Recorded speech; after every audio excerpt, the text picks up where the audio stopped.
The restaurant business is a tough one. Estimates suggest as many as 80% don't last 5 years. It's hard to make ends meet, and sometimes restaurants have to do some creative things to turn a profit.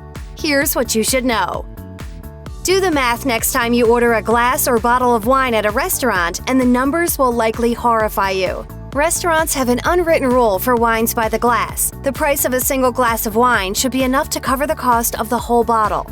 A restaurant could argue that they might end up wasting the rest of the bottle if it goes bad before someone orders that particular wine again.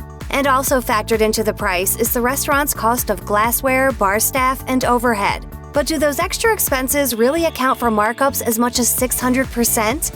Cocktails carry a similarly inflated price, with markups of an average of 200%. In all fairness, some of this price might be offsetting expensive liquor licenses, which can set an establishment back as much as $400,000. One very good way to tell where a restaurant is wasting money is to look at what's being thrown away.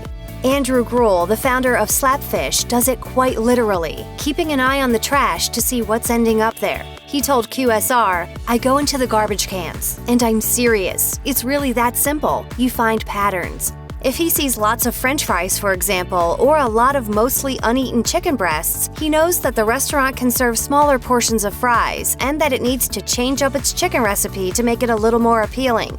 The dumpster dive might also reveal if the cooks are being careless with their meal prep by throwing out usable foods. For instance, they might be able to be a little more careful not to trim so much meat off the steaks as they're cutting away inedible fat, or to make sure to use all of the vegetables they're prepping.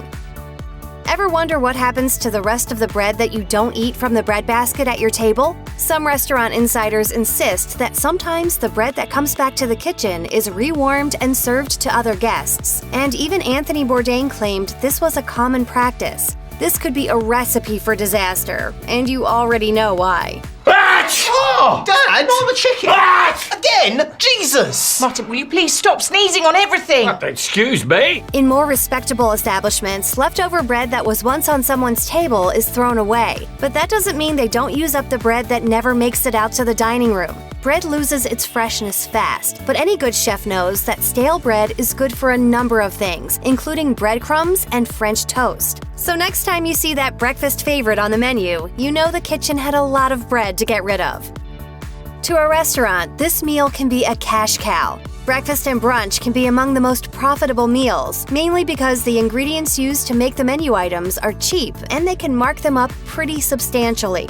Take eggs. A dozen eggs cost just a few dollars, while a 2-egg dish can easily sell for $10 to $15 with just the addition of a few extra ingredients. It's also a chance for a restaurant to use up ingredients from dinner service that would otherwise go to waste, because pretty much anything can be folded into an omelet.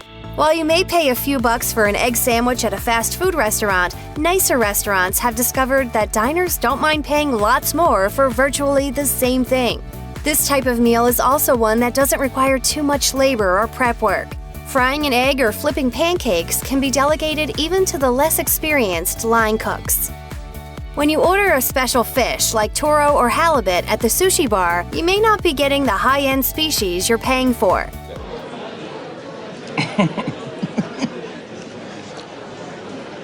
I don't like that. When a group of researchers tested the fish at several sushi restaurants in Los Angeles to make sure it was the type that was advertised on the menu, they discovered that some restaurants were replacing these exclusive offerings with similar but lower quality species, while continuing to charge top dollar for the more prestigious offering. And it's not just sushi restaurants in Los Angeles. A study by Oceana revealed a nationwide seafood fraud problem, with 1 in 3 samples mislabeled. Among the most commonly mislabeled types of fish are snapper and tuna, and in some cases of fish switchery, the deception can leave customers hurting in more places than their wallets. Restaurants have been found to be serving a fish called escolar, which is known to cause serious digestive issues, instead of the white tuna listed on the menu. There are some well-known psychological tricks that many restaurants employ to both help them save money and to steer you into spending more.